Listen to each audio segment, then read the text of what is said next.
तुला शिकवीन चांगलाच धडा या मालिकेच्या आजच्या भागात आपण पाहणार आहोत. अक्षरा आजींना समजावत असते, मात्र आजी रडतच तिला विचारत असतात की खरंच माझी भुवी एवढी वाईट आहे का गं? तुम्हाला तिची एकही गोष्ट या घरात नकोय का? त्यावर अक्षरा म्हणते की आजी खरंच असं काही नाही आहे. मात्र आजी काही ऐकूनच घेत नाही. म्हणत असतात की मला माहीत आहे माझ्या भुवीकडून खूप चुका झाल्यात, मात्र तिनेच या घरासाठी आणि या घरातल्या माणसांसाठी खूप काही केलं आहे आणि ते सुद्धा अगदी निर्मळ मनाने. आणि खरं तर टाळी एका हाताने कधीच वाजत नाही. जर तिची काही चूक असेल तर समोरच्याची सुद्धा काहीतरी चूक असणारच ना. आणि त्यावर अक्षरासुद्धा हो म्हणते. तर दुसरीकडे अधिपती एकटाच त्याच्या खोलीत बसलेला असतो आणि भुवनेश्वरीचा फोटो बघत असतो. त्याला भुवनेश्वरीसोबत घालवलेले अनेक क्षण आठवत असतात आणि मग तो रडत स्वतःशीच म्हणत असतो की आईसाहेब, तुम्ही मला एकट्याला सोडून का निघून गेलात? मला आता खरंच तुमच्याशिवाय राहता येत नाही आहे. तुम्ही प्लीज परत या ना.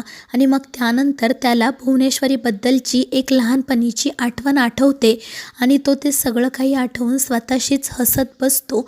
त्याच सगळ्या गोष्टींमध्ये हरवून जातो. तर दुसरीकडे अक्षरा आजींना सांगत असते की आजी, आम्ही कोणीच भुवनेश्वरी मॅडमला विसरलो नाही आहे. तर आजी म्हणत असते की आत्ता विसरला नाहीत, पण काही काळाने विसरालच ना. जसा अधिपती त्या चारुलताबाईंना विसरला होता, तसंच तो भुवनेश्वरीला सुद्धा विसरून जाईल. मात्र अक्षरा म्हणते की नाही आजी, हे कधीच शक्य होणार नाही, कारण तुम्ही आणि भुवनेश्वरी मॅडमनी अधिपतींवर संस्कार केले आहेत आणि ते सुद्धा माणसं जोडायचे. मग अधिपती भुवनेश्वरी मॅडमला कसे काय विसरून जातील? आणि मी तुम्हाला सांगते की अधिपतींच्या मनात भुवनेश्वरी मॅडमची जी जागा आहे ना, ती दुसरं कोणीही घेऊ शकणार नाही. आणि अक्षराचं ते बोलणं ऐकून आजींना खूप आनंद होतो.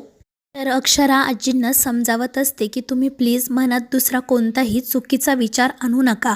जशी एक आई म्हणून तुम्हाला काळजी वाटते, तशीच चारुलता मॅडमला सुद्धा अधिपतींची काळजी वाटतेच ना. आणि तुम्ही त्यांचासुद्धा विचार करा. अधिपती त्यांच्या समोर आहेत, मात्र तरीसुद्धा त्यांना आई म्हणायला तयार नाही. या गोष्टीचा त्यांना किती त्रास होत असेल. आणि मग ती आजींना असंही सांगते की घरातील मोठ्या व्यक्ती म्हणून आता तुम्हीच सगळ्यांना एकत्र आणायला हवं. आपलं घर आपणच सावरायचं असताना. आणि त्यावर आजीसुद्धा हो म्हणतात आणि मग अक्षरा स्वतःच्या हाताने त्यांना जेवण भरवते. त्यामुळे आजींचे डोळे नकळतपणे भरून येतात. तर दुसरीकडे अधिपती स्वतःशीच बोलत असतो, म्हणत असतो की आईसाहेब, मी कोणाला काही बोलत नाही, पण आता मला ना खरंच खूप भीती वाटायला लागली आहे. मला असं वाटतं की ज्या गोष्टीवर मी मनापासून प्रेम करतो ती गोष्ट माझ्यापासून दूर जाते. आधी माझी आई माझ्यापासून दुरावली आणि आता ती परत येऊन म्हणत आहे की मीच तुझी आई आहे, माझा स्वीकार कर. कसं स्वीकारू मी तिला? आणि तुम्हीसुद्धा माझ्यापासून दूर निघून गेलात. आता तर मला भीती वाटते की ज्या मास्तरीणबाईंवर मी मनापासून प्रेम करतो त्यासुद्धा मला सोडून गेल्या तर. आणि मग तो पुन्हा एकदा भुवनेश्वरीच्या आठवणींमध्येच हरवून जातो. तर दुसरीकडे चारुहास सर आणि अक्षरा बोलत असतात. चारुहास सर तिला विचारत असतात की चारू आता ठीक आहे ना? त्यावर अक्षरा सांगते की हो, मी त्यांच्यासोबत बोलले आहे, पण जे काही घडले त्यामुळे त्या खूप निराश आहेत. तर चारुहास सर म्हणत असतात की खरं तर मीच तिच्याशी बोलणार होतो, पण माहीत नाही का, आम्ही दोघे आता पहिल्यासारखे एकमेकांसोबत कम्फर्टेबल नाही आहे. आमच्यामध्ये पहिल्यासारखा संवादच होत नाही.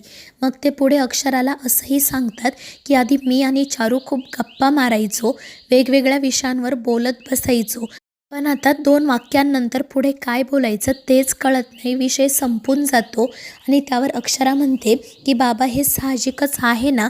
इतक्या वर्षांनंतर आई परत आल्या आहेत म्हटल्यावर त्यांना स्थिर स्थावर होण्यासाठी थोडा वेळ तर लागेलच ना. आणि त्यावर चारुहास सर म्हणतात की हो बाळा, अगदी खरं आहे तुझं. त्यामुळे मी सुद्धा या गोष्टीचं आता टेन्शन घेत नाही आहे. नाहीतर तिला असं नको वाटायला की कुठून बुद्धी सुचली आणि मी परत या घरात आले. त्यावर अक्षरा म्हणते की नाही बाबा, त्यांना असं काही वाटणार नाही. आपण त्यांच्याशी व्यवस्थितपणे बोलूयात. आणि त्यावर चारुहास सरसुद्धा हो म्हणतात. त्यानंतर मग ते अक्षराला सांगतात की उद्या फॅक्टरीमध्ये महाआरती आहे ना, त्यामुळे माझी अशी इच्छा आहे की चारूसाठी एखादा दागिना घ्यावा, पण मला त्यातलं काही कळत नाही, त्यामुळे तूच तिच्यासाठी एक छानसा दागिना होईना घेऊन ये आणि त्यासाठी अक्षरासुद्धा आनंदाने तयार होते. तर दुसरीकडे दुर्गी चंचीची वाट बघत असते. थोड्या वेळाने चंची घरी येते. दुर्गी तिला विचारते की कुठे गेली होतीस ग तू? तर चंची सांगते की मी आता ठरवलंय ना की त्या अधिपतीची वाट लावायची, मग त्याचीच तयारी करत होते. तर दुर्गी म्हणत असते की अगं जेव्हा तू इथे नव्हती ना तेव्हा इथे काय घडलं तुला माहीत नाही. आणि मग ती घडलेला सगळा प्रकार चंचीला सांगते आणि अधिपतीने ते चारुलताबाईंना चांगलं सुनावलं हे कळल्यावर चंची खूप खुश होते. तर दुसरीकडे अधिपती अजूनही भुवनेश्वरीचाच विचार करत असतो आणि मग त्यानंतर अक्षरा खोलीत आल्यामुळे तो डोळे बंद करून झोपायचं फक्त नाटक करतो. तर अक्षरा त्याच्याशी एक दोनदा बोलण्याचा प्रयत्न करते, पण तो काही उत्तर देत नाही. त्यामुळे ती नाराज होत म्हणते की खरंच झोपला आहात का तुम्ही? नक्की काय झाले? बोला ना माझ्याशी. मात्र अधिपती म्हणतो की मला या विषयावर काही बोलायचं नाही आहे आणि म्हणूनच मी डोळे बंद करून घेतले होते. आणि मग त्यानंतर अक्षरा अधिपतीला पुन्हा एकदा समजावण्याचा प्रयत्न करते. ती म्हणत असते की जर तुम्हाला तुमचं हे नवीन नातं स्वीकारायचं नसेल ना तर नका स्वीकारू, मी तुमच्यावर जबरदस्ती करणार नाही.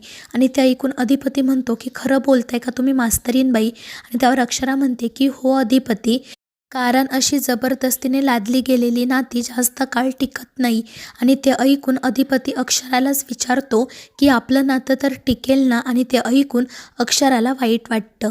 तर मित्रांनो, या मालिकेच्या पुढील भागांमध्ये आपण पाहणार आहोत अधिपती ओंकार आणि अक्षराला सांगत असतो की आईसाहेब लवकरात लवकर सापडायला हव्यात. आणि त्यावर अक्षरा म्हणते की हो अधिपती, तुम्ही बाप्पाची एवढी सेवा करताय म्हटल्यावर गणपती बाप्पा नक्कीच भुवनेश्वरी मॅडमला लवकर परत घेऊन येईल. तर दुसरीकडे तो रमेश संपूर्ण कुटुंबालाच संपवण्याचा प्लॅन करतो. फॅक्टरीमध्ये जो गणपती बाप्पा असतो त्याच्या जवळपास सुतळी बॉम्ब लावून ठेवतो. तर मित्रांनो, या मालिकेच्या पुढील भागांच्या अपडेट्ससाठी आपल्या चॅनेलला सबस्क्राईब करा.